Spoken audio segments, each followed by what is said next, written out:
Bonjour à tous et bienvenue sur boursicoté.com pour cette nouvelle analyse technique Forex et matières premières avec une paire de devises euro-dollar qui revient donc sur l'objectif des 1.1890.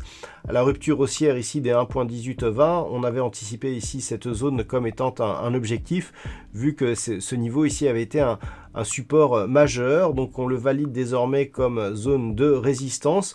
On est dans une configuration qui appelle un mouvement de consolidation puisque nous sommes ici surachetés au niveau du RSI avec un retournement confirmé ici des histogrammes du MACD.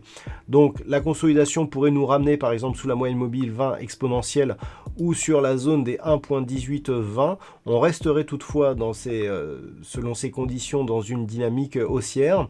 Par contre, une rupture haussière ici des 1.1890 pourrait appeler des choses un peu plus sérieuses puisque c'est au-delà ici des 1.1950 que l'on pourrait avoir un retournement ici de la dynamique. Je rappelle que d'un point de vue un peu plus moyen terme, on est toujours ici dans une tendance baissière et que la rupture ici de cette zone et notamment de la zone ici juste inférieure au 1.20 pourrait nous donner une cassure d'un point haut significatif dans vue d'un retournement ici de la tendance.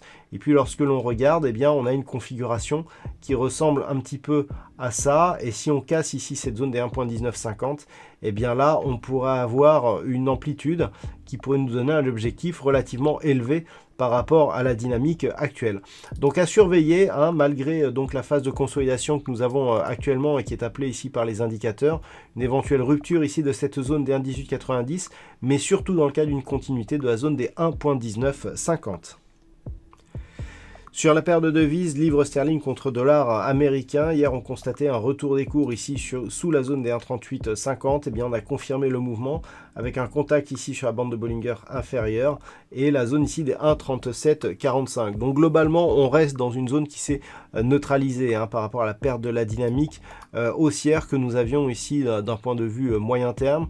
On voit ici qu'on est plutôt ici dans une phase de neutralisation voire légèrement baissière. On a une succession ici de points hauts qui est toujours décroissante. Si on venait à casser ici cette zone intermédiaire proche des 1,3680, on attaquerait les choses sérieuses puisqu'un retour ici sur la zone des 1,3615 nous donnerait donc un réel signal de neutralisation d'un point de vue moyen terme. Par contre, la cassure de cette zone pourrait là nous donner un signal de retournement puisque nous avons ici donc une zone haussière, un point haut significatif ici, suivi d'une phase de consolidation. Si on casse ici la zone de support, on aura un signal de retournement qui pourrait donc provoquer d'un point de vue moyen terme un potentiel de retour sur la zone ici des 1.31800. Donc on attendra éventuellement un test ici de la zone des 1.3615. Tant que les cours restent au-dessus de ces niveaux, on reste dans une tendance globalement haussière.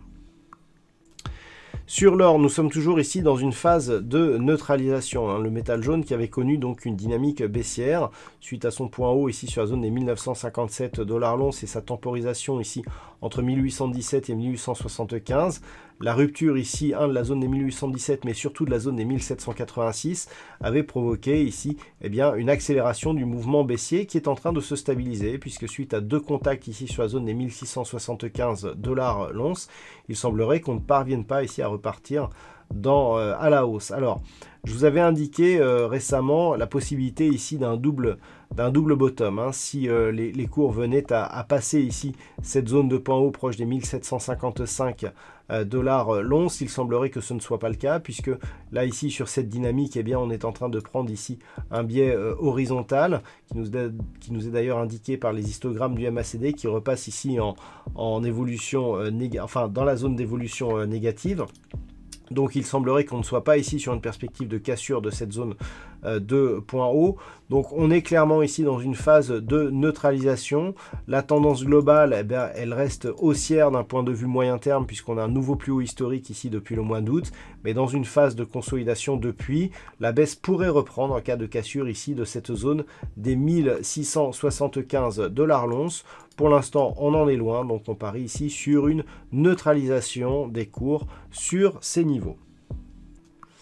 Et puis enfin sur le WTI, eh bien nous sommes sur une évolution qui s'est totalement neutralisée, des cours du WTI qui oscillent depuis quelques jours entre cette zone ici de résistance des 62 $ le baril et cette zone de support ici des 57,50 $ le baril.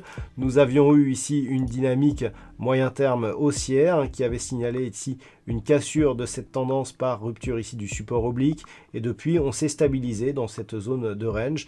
Donc globalement, on a une tendance plutôt haussière puisqu'on n'a pas cassé ici le retracement à 61,8% de Fibonacci, mais on reste ici sous le retracement des 38,2%.